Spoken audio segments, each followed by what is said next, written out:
আসসালামু আলাইকুম বন্ধুরা। এই দেখুন, কম সময়ে খুব সহজ পদ্ধতিতে ঘুগনি রান্না।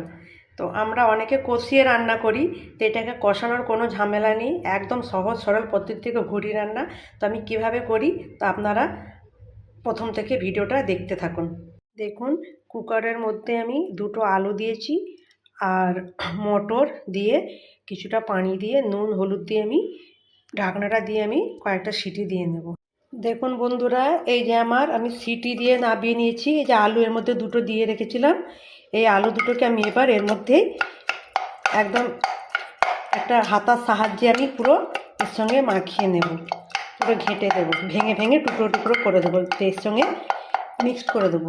দিয়ে এখানে আমি একটা মশলা করে রেখেছি। দেখুন, এখানে আমি 5 ফোড়ন আর জিরে আমি একটু সামান্য কড়াই নেড়ে নিয়ে আমি গুঁড়ো করেছি।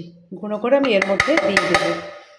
দিয়ে এর মধ্যে আমি একটু সরষের তেল দিয়ে দেবো। দিয়ে এটাকে একটু নাড়াচাড়া করব, করে আমি এবার এই আলুগুলোকে ভালো করে এর সঙ্গে মিশিয়ে নেব, ভেঙে ভেঙে নিয়ে আমি এবার গ্যাসে একটু ফুটিয়ে নেব। দেখুন, এই যে ঘুগনি ফুটে গেছে। তো আমার এবার এর মধ্যে আমি শেষে একটু 1 চামচ চিনি দিয়ে দেবো, একটুখানি মিষ্টি ব্যালেন্সটা ঠিক রাখার জন্য। চিনি দিয়ে সবশেষে আমি একটু কাসুরি মেথি দেব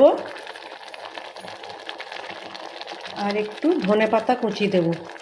দিয়ে এই যে দেখুন, আমার কম সময়ের মধ্যে একদম সহজ পদ্ধতিতে ঘুগনি রান্না, কষানোর কোনো ঝামেলা নেই। ঘুগনি যারা খুব কাজের ব্যস্ত মানুষ, তাদের জন্য এই পদ্ধতিটা খুব সহজ। এরপর আমি এবার গ্যাসটা বন্ধ করে দেব।